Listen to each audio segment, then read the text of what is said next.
Agora eu quero que vocês falem. O que é isso aqui? E como é que vocês leem? Eu vi isso aqui, você sabe isso aí, o que é uma figura de meta-análise, então toma uma decisão. Não é chique falar, eu tomei decisão clínica baseada em evidência. Então toma uma decisão aí, vai lá. Qual é o problema? Que a gente vive também essa coqueluche de evidência, evidência, evidência, evidência. Esquece de pensar um pouco sobre o que é tomar uma decisão baseado em ciência. Cabe muito mais do que a prova forense do crime. Mas eu não vou falar sobre esse termo. Revisão sistemática me lembra algumas coisas, assim, ó. Revisão sistemática é complicado porque eu tenho que saber sobre tipos de estudos. Eu tenho que ter uma pergunta apropriada. Eu tenho que saber navegar nas bases de dados. Eu tenho que saber o que é a Cochrane e o que é um handbook.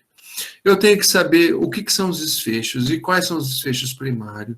Eu tenho que saber de estatística. Eu tenho que saber de risco de viés, de preferência, usar ROB2. Eu tenho que saber o que é registro, ou no Próspero, ou no Open Science. Eu tenho que saber quais são os guidelines para escrever as condutas, que é o PRISMA Statement, o de 2020, que é o mais recente, ou 19 ou 2020, que é o mais recente. Eu tenho que ser um bom leitor, eu tenho que ser paciente, eu tenho que ter tempo, eu tenho que caprichar, eu tenho que ser bom em compilar informações e eu tenho que saber cooperar. Revisão sistemáticas não é para qualquer um. Só que qualquer um está fazendo revisão sistemática. Porque ele acha que compilar, juntar estudos é uma sacada boa. Porque algum guru já disse para ele que prática baseada em evidência é fazer revisão sistemática. E esse guru ferra com as pessoas que o seguem. Tá bom? Por quê? Porque revisão sistemática é o iceberg, é o que está para fora. Tudo isso que eu estou falando aqui é o que está para dentro do gelo e que a gente não vê. E as pessoas teimam em continuar fazendo revisão sistemática sem saber essas informações que estão aqui colocadas para vocês. E aí ficou uma avacalhação, né? Tá avacalhado. Hoje, revisão sistemática e meta-análise, que é o pior, né? É avacalhação total. Avacalhação total. Algumas pessoas sabem que no congresso agora eu não falei, mas naquele curso de prática baseada em ciência eu falei, o Luiz está aqui, vai lembrar. Em 2019 e em 2020 foram publicados 9 revisões sistemáticas sobre efeito dos exercícios aquáticos versus exercício em solo para paciente com AVC ou AVE. 9. Olha, 9 revisões e tudo em revista top. 9. Você tem que ter mais de 200, 300 ensaios clínicos de exercício aquático versus exercício em solo, ou controle, ou lista de espera para você fazer. 9. Quantas revisões, quantos ensaios clínicos vocês acham que existem entre exercício aquático e exercício versus exercício em solo para AVE? Quantos vocês acham que existem? 12? 15? 18? Como que 9 pessoas fazem a mesma coisa? 9 grupos diferentes fazem a mesma coisa. Então tá uma avacalhação total. Revisão sistemática, na verdade, é um estudo secundário. Vocês já devem saber disso, que tem por objetivo. Por que secundário? Porque primário são os ensaios clínicos ou os outros tipos de estudos, né? Que tem por objetivo reunir estudos semelhantes, publicados ou não, avaliando os ensaios clínicos. Eu vou falar de ensaio clínico, mas pode ser de outro tipo, de forma crítica, em relação ao método, que se chama risco de viés, e reunindo-se numa possível análise estatística, que é a meta-análise, que é o foco da minha aula aqui. Está tão avacalhado que esse estudo aqui foi bem interessante, ele coloca que ele identificou 14 revisões, tipos de revisões. 14, fora a revisão sistemática, ou seja, 14 revisões fora a revisão sistemática. E aí eu coloquei alguns para vocês. A revisão crítica, interessante.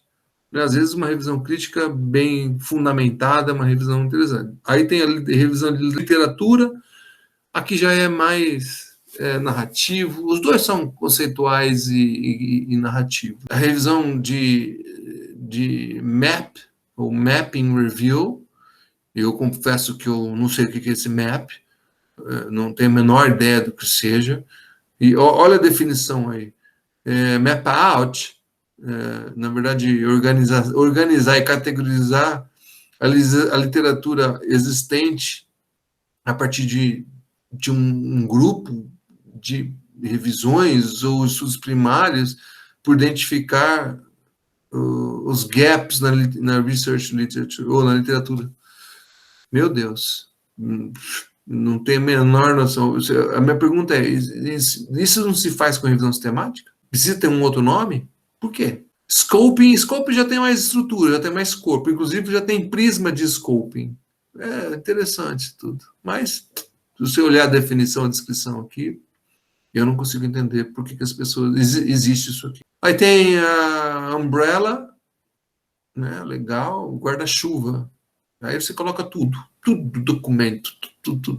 Beleza, deram um nome para colocar tudo, sem classificação, sem nada, sem orientação, sem nada. Beleza. Eu estou falando de revisão sistemática, eu estou falando de meta-análise de ensaios clínicos, só para vocês se situarem. Mas o mundo caminha de uma forma estranha e diferente, inventando um nome para outros tipos de revisões. Tá? Meu conselho para vocês que vocês aprendam primeiro o que é revisão sistemática via Cochrane. Esse é um conselho, se conselho fosse bom, ninguém ficava dando, né? Mas eu vou dar para vocês, sim.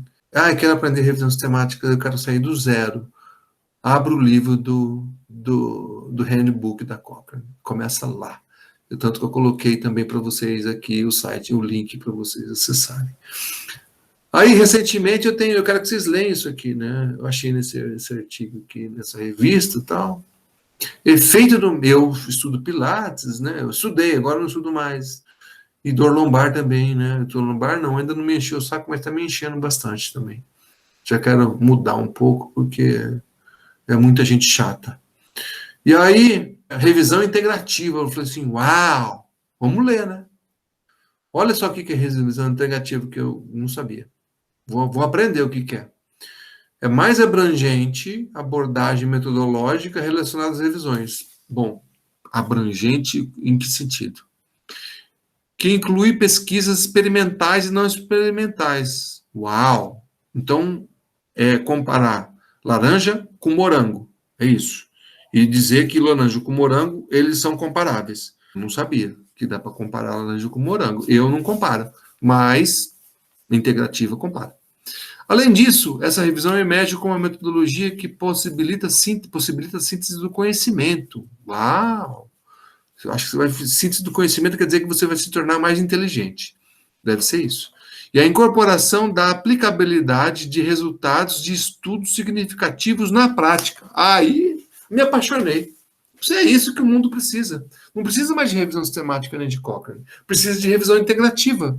Porque você vai ficar inteligente, você vai se tornar uma pessoa muito mais inteligente e você vai conseguir aplicar os resultados na prática. Olha que duas coisas bacanas. Você faz uma revisão integrativa e você automaticamente aumenta o seu QI e você consegue aplicar no seu paciente, no seu dia a dia. É isso que eu li. Se alguém leu diferente, pode falar aqui. Só levantar a mão aí e falar. Abrir o microfone e fala. Entendeu? Porque é isso que eu li. Né? Se tornar inteligente fazendo revisão integrativa. Meu conselho, vocês irem para a revisão Cochrane e fazer essa pergunta, né? Como que você sabe se um tratamento X melhorará ou trabalhará melhor ou melhorará do que o outro? Ou se isso não é mais danoso do que fazer algo benéfico? Então, essa é a grande pergunta. Você acha que, se não for uma revisão correta de ensaios clínicos, como que você vai dizer que uma coisa é melhor que a outra? Será que é com revisão integrativa, quando você se torna inteligente e se torna para colocar na prática a todo vapor? É isso? Então, não sei. Eu tenho minhas dúvidas. Infelizmente, eu estou falando assim, não sei se é infelizmente que eu deveria falar, mas eu estou falando assim porque eu fui treinado dentro da própria Cochrane e foi assim que eu aprendi. E eu queria que vocês tivessem o mesmo entusiasmo de aprender o que é uma revisão sistemática, como eu tive há 20 anos atrás. E hoje as coisas estão muito melhores, estão muito mais disseminadas. Mas, em compensação, os mísseis que vão para te atingir, as balas perdidas aqui, me perdoe a metáfora, que é triste, ela é muito maior, porque a hora que você abre a internet é bala perdida a todo momento. Todos os tipos de revisões, 14, 15, 20 tipos, e que não leva a lugar nenhum, né? E é muito, muito triste isso. Esse é o símbolo da Cochrane. Essa é uma meta-análise de 1991, a primeira. E ela foi feita com corticosteroides, aplicação do corticosteroide para a mãe que ia ter bebê pré-termo. No começo da década de 90, as pessoas não sabiam, as mães não sabiam, os médicos não sabiam, os médicos não sabiam se aplicar corticosteroide causaria benefício ou causaria algum malefício para a mãe que ia ter bebê pré-termo. Aí eles uniram 7 estudos e chegaram à conclusão que aplicar o corticoide para a mãe que vai ter o bebê pré-termo, isso não causa malefício, e sim seria um benefício para a mãe. Embora estudos aqui estejam apontando que tem estudos que não tem diferença entre uma coisa e outra, tanto faz aplicar como não aplicar, que o efeito é o mesmo. Apenas 2 estudos nessa revisão aqui da Cochrane, apenas 2 estudos são a favor do corticoide, e os outros empatam. No somatório, está aqui o losango, a diamante, como resultado. A largura desse cada estudo aqui tem relação com o intervalo de confiança. Você sabe que quanto menor o intervalo de confiança, onde a verdade está circunscrita. Quanto menor, melhor. Então, você pode ver o tamanho desse efeito aqui, desse tamanho de a linha de intervalo de confiança e o efeito também, por conseguinte. Você pode ver que ele é bem mais interessante que esse intervalo de confiança. Mas ambos não tocam na linha central ou na linha do 0 ou do 1. Então, esse é o símbolo da Cochrane. Vocês sabem por que esse símbolo da Cochrane existe? Por causa exatamente desse grupo aqui, que era o grupo do Ian Chalmers, que é a pessoa que ficou com o legado de seguir as ideias do próprio Archibald Cochrane e adiante. E o Ian Chalmers, ele fazia parte do grupo de ginecologistas, de pediatria, e que tinham uma relação bem interessante com gestantes. E aí ele imaginou que isso fosse um útero, né? Isso aqui símbolo fosse um útero, e que a análise para a mãe e o útero onde tem a vida fosse interessante.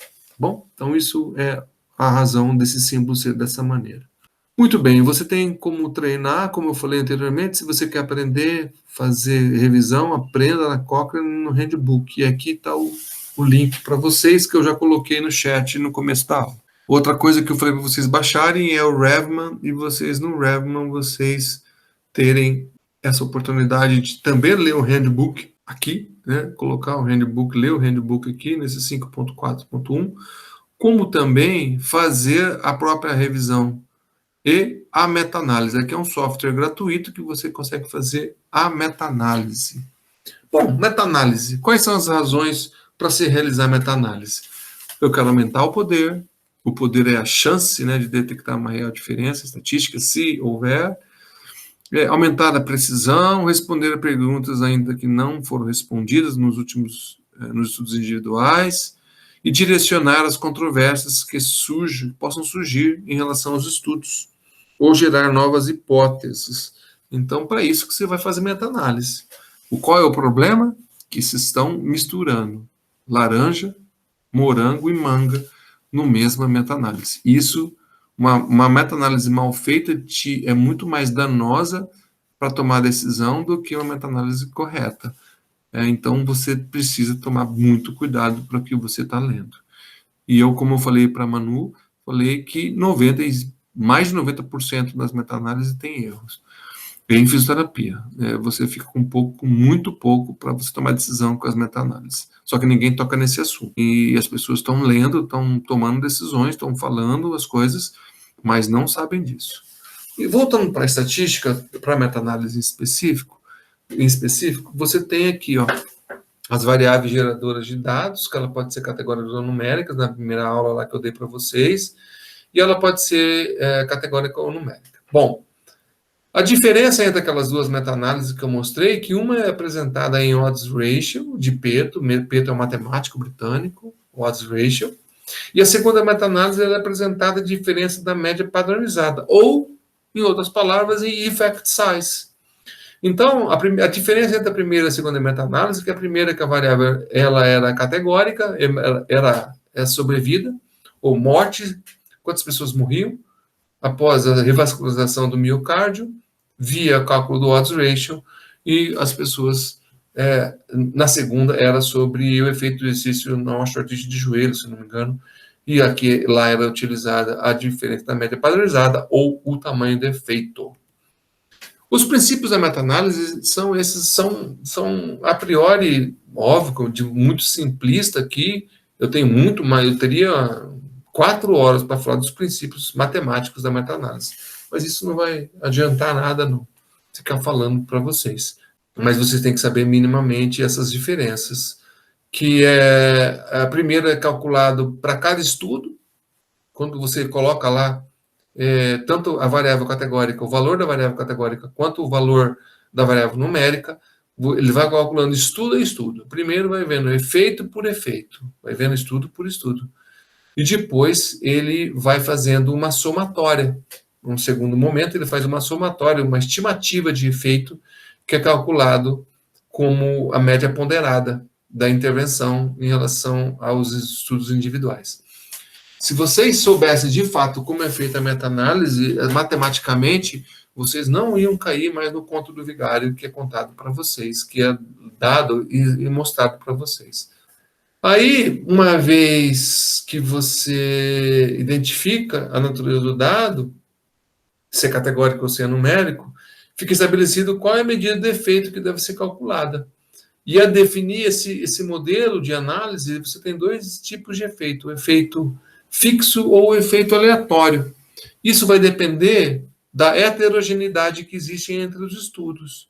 Efeito fixo não tem heterogeneidade, e efeito aleatório tem heterogeneidade. Eu, Jefferson, depois de 20 anos dando aula sobre isso, e ter feito meu doutorado com isso, e sou treinado na Cochrane com isso, sou autor na Cochrane, que efeito fixo é balela, porque os estudos são completamente distintos, mesmo que seja mesmos desfechos, mesmos tudo, eles são diferentes.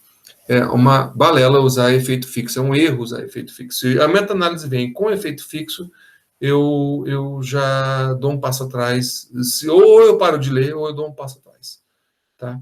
Eu não acredito no efeito fixo, porque você dizer que comparar o estudo da Vera com o estudo do Canadá, com o estudo da China, com o estudo na Austrália, eles têm uma heterogeneidade pequena. Isso não tem lógica. Você pegar anos diferentes, países diferentes, contextos diferentes. Mas é Parkinson e todo mundo usou o PDRS. Tá, e daí? O tempo é diferente, os exercícios aquáticos são diferentes, a temperatura da água é diferente, tudo é diferente. Então, tem um monte de alterações de efeitos. E é isso que acontece, você usa o efeito aleatório, que você perde um pouco em poder, mas você não abre brecha para ninguém discutir com você, tá?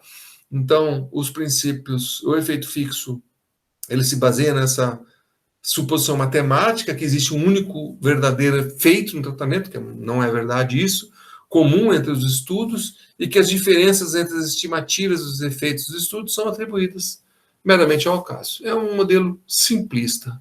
Já o efeito aleatório, o efeito verdadeiro, né, pode ser diferente entre os estudos, que é verdade. Ou seja, não existe um único valor que estime a meta-análise, e sim uma distribuição de números.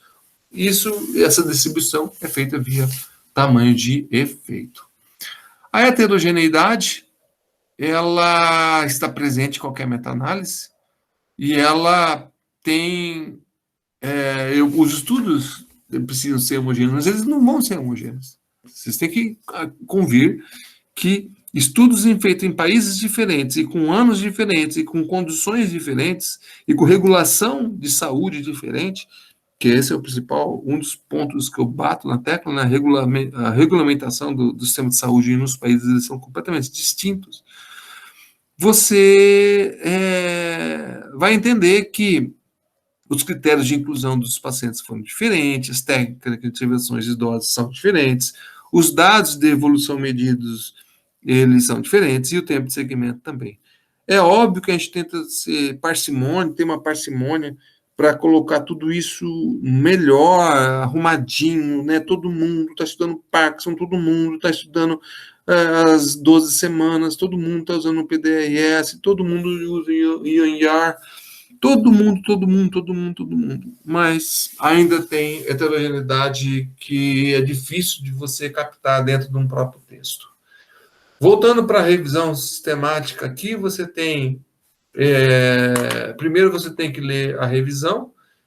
Então, é sobre revascularização do miocárdio em fase 2 de cirurgia cardíaca, exercícios versus os cuidados usuais, e a desfecho é a mortalidade, total de mortalidade. A primeira coisa que vocês tinham que ter feito era isso.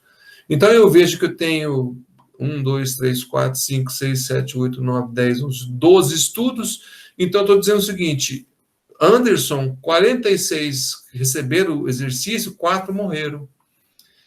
O controle no Anderson tinha 42, e 3 morreram, e assim por diante. Aqui é muito legal, porque se eu pegasse um ensaio clínico só, né? Por exemplo, aqui, Erdmann. Erdmann, se eu desse um ensaio clínico de Erdmann para vocês, iam falar assim: nossa, não faz exercício que morre. Morreram 10% das pessoas, enquanto que o controle não morreu nenhum. Se eu desse um ensaio clínico de Erdmann para vocês, vocês iam achar que, tanto que a direção é totalmente a favor do controle. Essa é a direção. Essa é a direção. No final das contas, tem a ponderação. Lembra que eles fazem a ponderação individual, depois eles fazem uma ponderação total. Então, vocês têm o odds ratio aqui. E é aqui que vocês tinham que chegar. Os 50% que Tainá e Adriano faltaram foi interpretar esse 0,74. Esse 0,74 é o valor dessa meta-análise aqui, que seja, o intervalo de confiança está entre 56 e 0,98.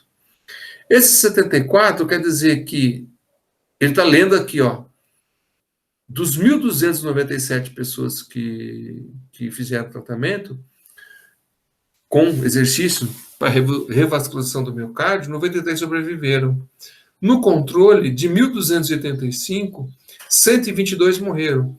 93 é diferente de 122? Não sei. Eu sei que deu um odds de 0,74 e um intervalo de confiança que não passa pelo 1. É isso que eu sei. E esse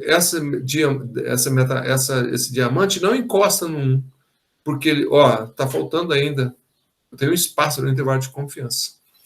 Aí ele chega no Z-score, baseado no Z-score, distribuição do Z-score, deu 2,09. Vocês já sabem, 2,09 é acima de 0,96, ou seja, o P foi de 0,04. Então, lendo agora, que é o que eu queria que vocês fizessem, essa parte aqui, essa parte da direita e essa parte aqui de baixo, significa as pessoas que fazem exercício pós-revascularização do miocárdio têm uma chance de sobrevida de 26% quando comparado com as pessoas que não fizeram exercícios.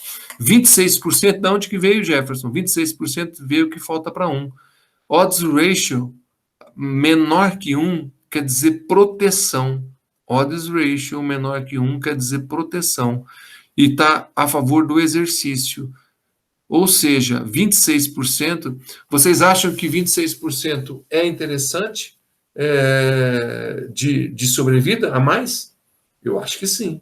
Fazer exercício na fase 2 de revascularização do miocárdio é uma coisa bem bacana. Essa é a interpretação da meta-análise da variável categórica. Da variável numérica, vocês estão olhando aqui, ó, tamanho de efeito, tá? Tamanho de efeito com efeito fixo. Tamanho de efeito com efeito fixo. Efeito fixo porque está dizendo que aqui, no teste de heterogeneidade, foi 0,12. Aqui tem que ser acima de 0,10 para não ser heterogêneo. Eu não concordo com isso. Eu mesmo sendo 0,12, eu ia colocar efeito aleatório. E a diferença da média padronizada, ou diferença média, que estava aparecendo lá, que eu não falei, a diferença média é quando o instrumento é igual. Todo mundo aqui, tratamento versus controle, para dor, para osteoartrite de quadril ou joelho. Todo mundo aqui usou, se fosse diferença da média, seria porque todo mundo usou o OMAC, por exemplo, que é um questionário para joelho ou quadril. Mas não, aqui eles usaram dor, então pode ter escala visual análoga, pode ter sido o OMAC, pode ter sido outros instrumentos. Então, ele não usou diferença da média. Eu também nem ligo mais para a diferença da média. É raro, né? Nos últimos 5 anos, eu de fato abandonei diferença da média e efeito fixo. Eu quero saber de efeito aleatório para o tamanho de efeito. É isso que eu quero saber. Tamanho effect size e tamanho efeito aleatório. Então, eu tenho as médias e os desvios padrões e o N para tratamento e para controle. E aqui, a meta-análise, você tinha que estar dando uma diferença média, ou tamanho de efeito, desculpa, de 39. Por que está negativo? Porque dor, ela é negativa, né? Quanto menor, melhor. Então, eu estou dizendo que tamanho de efeito é de 40% aqui. E o intervalo de confiança pode ser de 30% a 47%.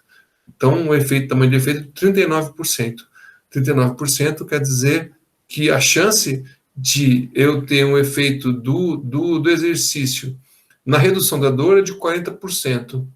Essa que é a interpretação do tamanho de efeito, que nós fizemos isso também na primeira e na segunda aula. E essa diferença aqui, ela é estatisticamente significante. Você pode ver que o Z-score está dando 9,08, nossa, bem acima de 0,96.